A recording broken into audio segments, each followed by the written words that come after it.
오늘 저녁 설교 제목이 우리는 확신하노라 제목입니다. 여기서 우리는 확신하노라 할 때 이 확신은 우리가 복음 안에서 가지는 확신입니다. 복음 안에서 가지는 확신.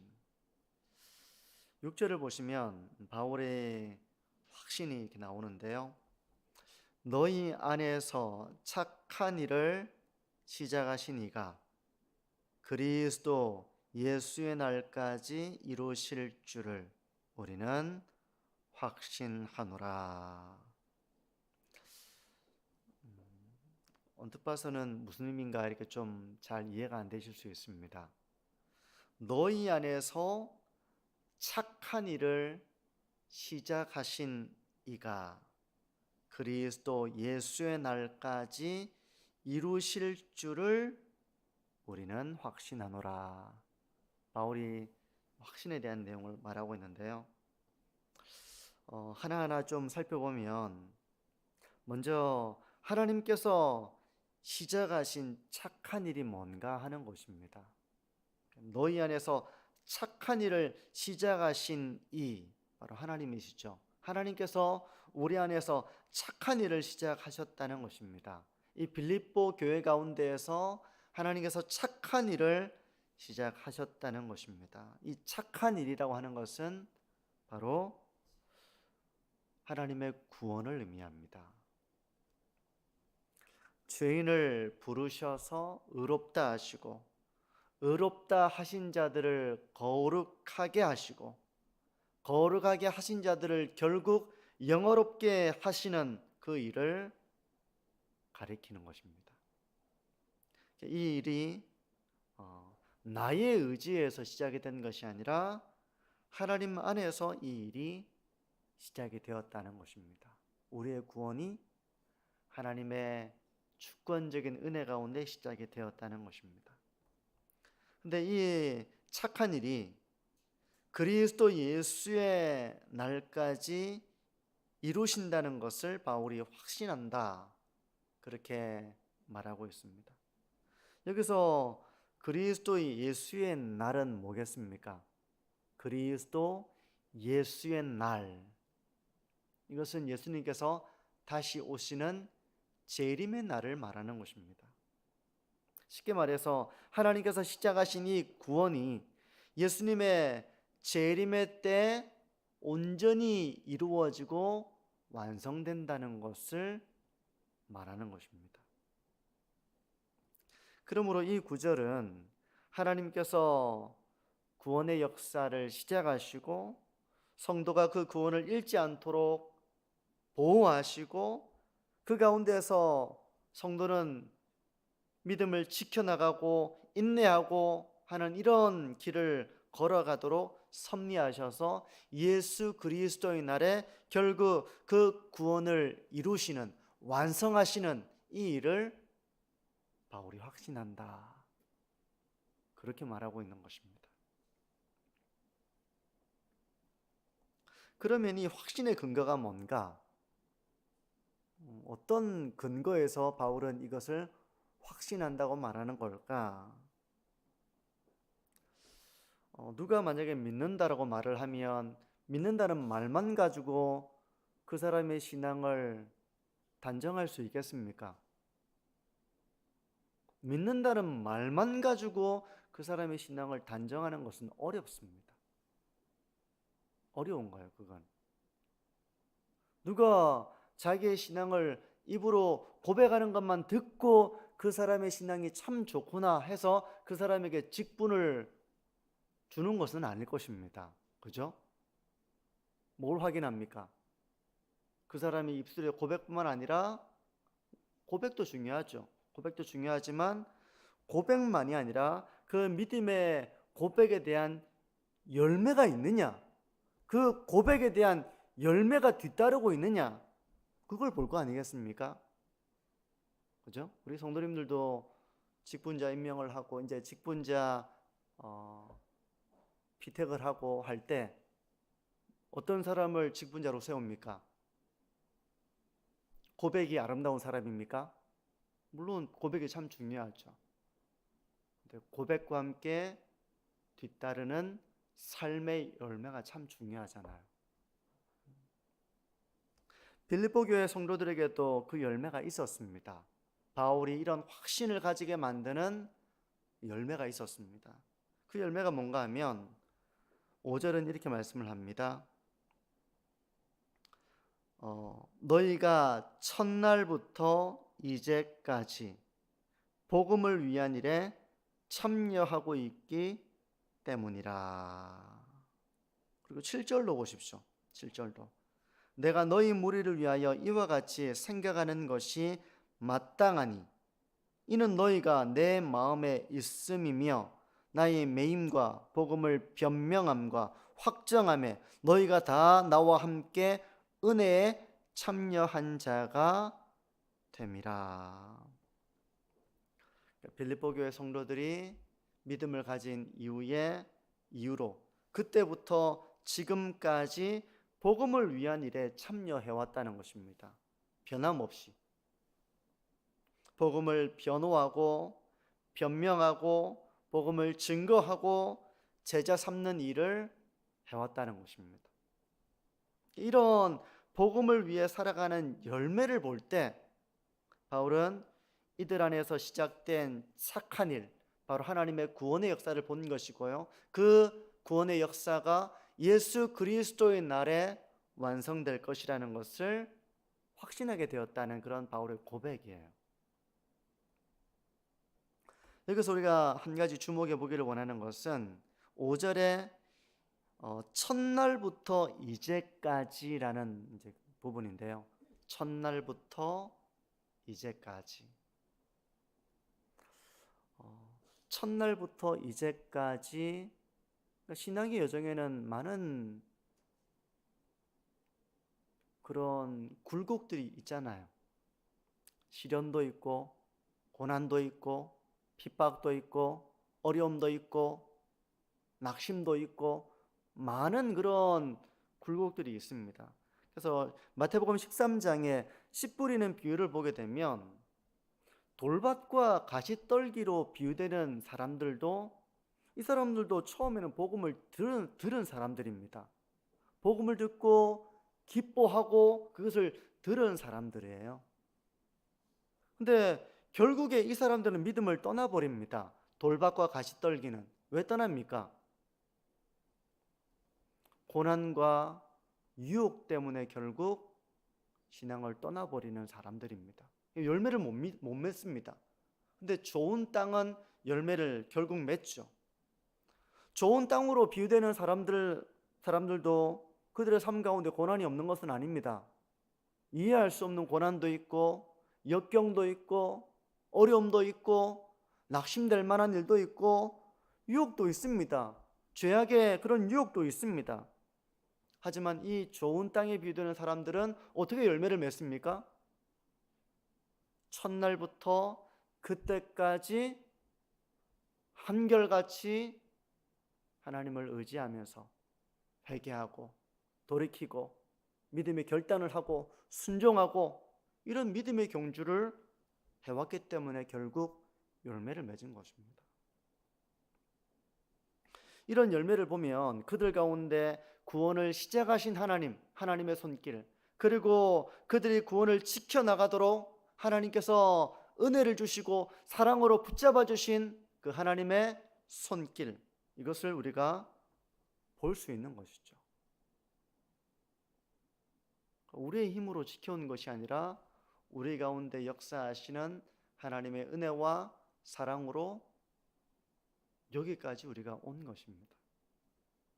그러므로 한결같은 신앙의 길을 걸어가는 것이 참 중요합니다. 한번 막 엄청 열심히 신앙생활 하다가 나중에는 시들시들해지고 나중에는 제대로 신앙생활을 하지 않고 결국은 교회를 떠나버리고 한다면 그 사람은 과연 성령 받은 거듭난 하나님의 백성이라고 말할 수 있을까? 이런 이유 때문에 바울은 교회 장로를 세울 때 새로 입교한 사람은 장로로 세우지 말라고 이렇게 말했습니다. 새로 입교한 사람들 중에는 그 누구보다 뜨거운 사람이 있을 거예요. 그리고 그 순간에는 누구보다 뜨겁고 누구보다 모범적인 사람으로 보일 수 있습니다. 그런데 시련과 어려움에도 불구하고 견뎌내고 인내하는 열매가 있는가? 유혹 속에서도 그것을 죄를 미워하고 이겨내는 경건의 열매가 있는가? 라는 이런 열매를 검증하지 못했기 때문에 새로 입교한 자가 아무리 뜨거워도 아무리 그가 모범적이라 하더라도 새로 입교한 사람은 아직 그가 이런 신앙 여정 속에서 죄를 이겨내고 고난을 이겨내고 한결같이 하나님의 은혜 가운데 살아가는 이런 열매를 확인하지 못했기 때문에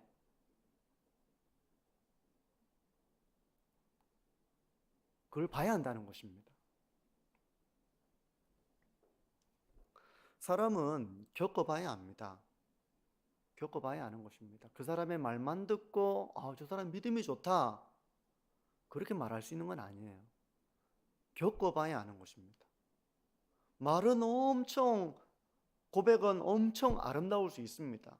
근데 그 고백에 뒤따르는 삶의 열매가 없다면 그 고백은 과장된 것이 될 수 있잖아요. 그죠? 사계절이 있잖아요. 사계절이 있는 것처럼 어떤 한 사람을 볼 때에도 봄에는 어떤 모습이고 여름에는 어떻게 살아가고 있고 가을에는 가을을 타는지 안 타는지 겨울에는 또 뭐 몸이 따뜻한지 추운지 어떤 사람인지 이런 것들을 겪어보는 것처럼 영적인 사계절을 두루두루 우리가 겪어봐야 됩니다. 고난의 계절도 있고 어떤 기쁨의 계절도 있고 때로는 관계의 어려움을 겪는 그런 때도 있고 사역을 하다가 지치는 그런 때도 있고 두루두루 그런 영적인 다양하게 우리가 경험하게 되는 그런 상황들을 살펴보면서 그 사람이 어떤 사람인지를 그 삶의 열매로서 확인을 해봐야 하는 것이죠. 바울이 빌립보 교회 성도들을 바라볼 때 이들 안에 있는 성령의 내주하심 그리고 그로 말미암아 이들이 걸어가는 복음의 길 첫날부터 이제까지 한결같이 복음을 위한 삶을 살아가는 그들의 삶을 보면서 바울은 그들의 구원을 확신했다는 것입니다. 그리고 앞으로도 어떤 일이 있을지 몰라요. 하지만 지금까지 그들이 첫날부터 지금까지 그들이 복음을 위해 살아왔다면 앞으로도 어려움도 있을 수 있겠죠. 유혹도 당하겠죠. 그런 여정이 있지만 결국에는 회개하고 돌이키고 참된 예배자로서 하나님의 은혜 가운데 거하게 될 것이라는 것을 결국엔 그리스도께서 다시 오실 때 그 구원을 온전히 이루게 될 것이라는 것을 바울이 확신한다고 고백을 하고 있는 것입니다. 바울에게는 이런 확신이 있었습니다. 저는 이 말씀을 보면서 우리에게도 서로를 바라보면서 이런 확신을 가질 수 있다면 참 좋겠다. 그런 바람을 가져봅니다. 우리가 서로에게서 참된 신앙을 확인하는 때는 언제입니까? 언제 그런 참된 신앙을 확인하게 됩니까? 교제가 없으면 확인을 못하죠. 예배 드리는 것만 보고 저분은 예배 잘 드리는구나. 어떻게 다 압니까? 속에 있는 그런 삶의 고백과 나눔을 통해서 저분은 참 어렵지만 어려운 가운데서도 저런 신앙을 고백하고 있는 분이구나. 저런 기도를 하고 있는 분이구나. 사실 그 나눔을 통해서 알 수 있는 거거든요. 우리가 서로에서 이런 참된 신앙을 확인하려면 주일날 예배만 드리고 돌아가서는 참된 신앙을 확인하기 어렵습니다. 반드시 목장 모임 속에서 더 가까워지는 이런 만남이 필연적으로 뒤따라야 하는 것입니다. 어렵고 힘든 순간을 통과할 때 저분은 어떤 고백을 하는 사람인지, 지금 이런 어려움을 당하고 있는데 그 어려움을 어떻게 마주하고 있는지, 낙심을 해가지고 교회를 안 나오는 사람인지, 아니면 그런 때에도 여전히 입술의 고백에는 소망이 있고 그런 가운데서 또 하나님을 향한 감사가 있고 인내할 줄 알고 그런 삶을 살아가고 있는지, 그런 걸 우리가 확인하게 될 때, 아, 저분 안에 하나님께서 함께하고 계시구나 라는 걸 우리가 알게 되는 것이죠. 입술로만의 그 고백에서 머무르는 것이 아니라 삶으로서 그 열매를 맺어나가는 모습, 그걸 볼 때 우리는 저분이 말로만 저런 고백을 하는 사람이 아니라 고백한 대로 살아가는 그런 사람이구나 라는 걸, 그런 면모를 보게 될 때 우리는 그 사람에게서 참된 신앙을 확인하게 되는 것입니다. 우리가 서로에게서 이런 모습을 보게 될 때 우리는 영적으로 기쁨을 경험하게 됩니다. 신실한 사람을 보면 되게 기쁘잖아요. 내가 신실한 길을 걸어가고 있는데 나와 같이 신실한 길을 걸어가는 사람을 만날 때 성도는 아주 기쁩니다. 내가 신실한 믿음의 길을 걸어가고 있는데 이런 길을 걸어가는 사람을 찾기가 어려울 때 성도는 참 외롭습니다. 그런데 이런 사람들이 내 곁에 있다는 것을 발견하게 될 때, 알게 될 때 성도는 참 기쁜 것이죠. 동력자들이다, 함께 이 길을 걸어가는 사람이구나 라는 그 기쁨이 있습니다. 저는 우리 교회 이제 교회학교 교사들이 이런 바울의 기쁨을 어느 정도 공감하지 않을까 생각을 합니다. 우리 아이들이 변화되어가는 그 모습, 첫날부터 어느 순간 시작된 그들의 어떤 삶의 변화가 살아가는 과정 속에 어려움도 있고 아픔도 있고 즐거움도 있고 하는 과정을 거쳐가면서 하나님의 사람으로 연결어가는 그 모습을 보게 될 때 그 가운데 느끼는 보람과 기쁨이 있을 거라고 봐요. 그리고 그런 하나님의 은혜가 앞으로도 이들의 삶 가운데 함께 하셔서 이들이 더욱더 견고한 신앙의 길을 걸어가게 되겠지. 이미 그들 가운데 시작된 이 하나님의 착한 일이 결국 하나님의 은혜에 의해서 저들이 그 신앙의 길을 걸어가게 되겠지. 어려움도 있을 거야. 고난도 겪을 거야. 하지만 나는 걱정 없어.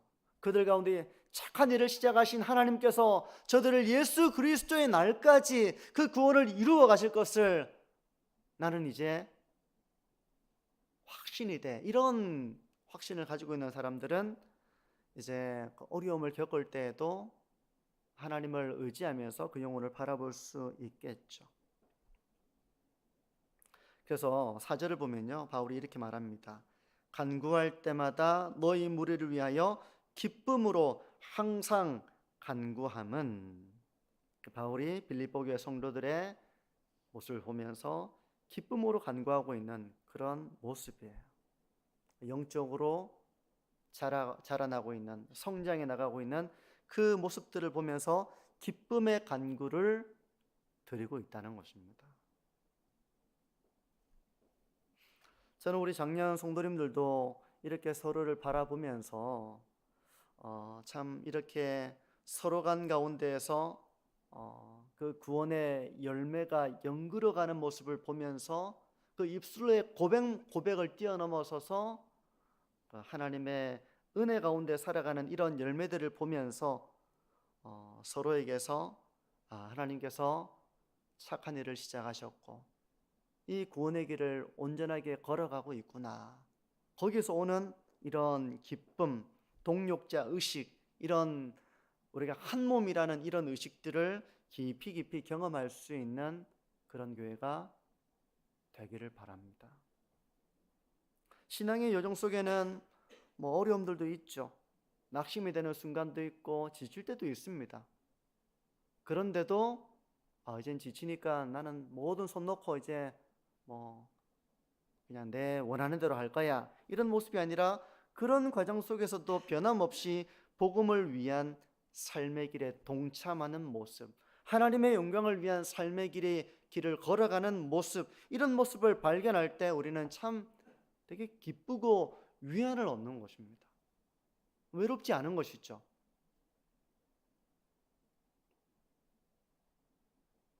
내가 힘을 주고 막 버티고 있는데 다 같이 힘을 주면서 이 버티고 있는 그 상황 속에서 어떤 동지애와 같은, 전우애와 같은 그런 걸 느낄 때 참 귀한 공동체다라는 걸 느끼는 거거든요. 성도 여러분, 우리 교회가 어려움이 있으면 어려움은 다 빠져나가고 혼자 남은 사람만이 버텨내면서 참 외롭게 그 길을 걸어가다가 나중에는 버티다가 쓰러져 버려가지고 이렇게 되지 않도록 우리 성도님들 같이 그 길에 손을 잡아주시고 함께 그 짐을 져주시고 그렇게 복음을 위한 길에 동참하시는 우리 교회가 되기를 바랍니다.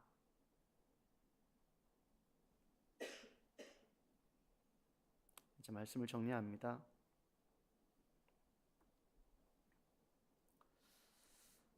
우리가 복음에 참여하고 은혜에 참여한 자가 될 때 우리는 서로에게서 진정한 감사와 기쁨의 마음을 가지고 서로를 위해 축복하며 기도하는 그런 관계가 될 수 있습니다.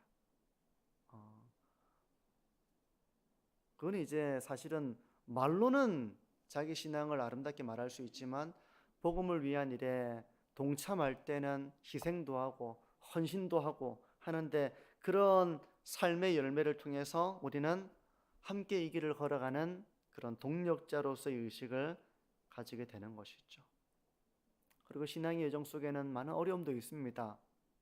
그런 때에도 신앙을 버리고 떠나고 하는 것 하지 않고 그런 때에도 신앙을 지켜나가고 하나님을 신뢰하고 하는 그런 모습을 통해서 참 저분은 참 신앙이 좋은 분이구나, 참 신앙의 향기가 나는 분이구나, 그런 걸 우리가 볼 때 저분은 성령께서 함께 하시는 분이야 라고 서로를 바라보면서 그것을 기쁨으로 여기고 서로를 축복해 주는 그런 복음의 관계, 바울이 빌립보 교회 성도들에게 느끼는 감정이 바로 그런 것입니다.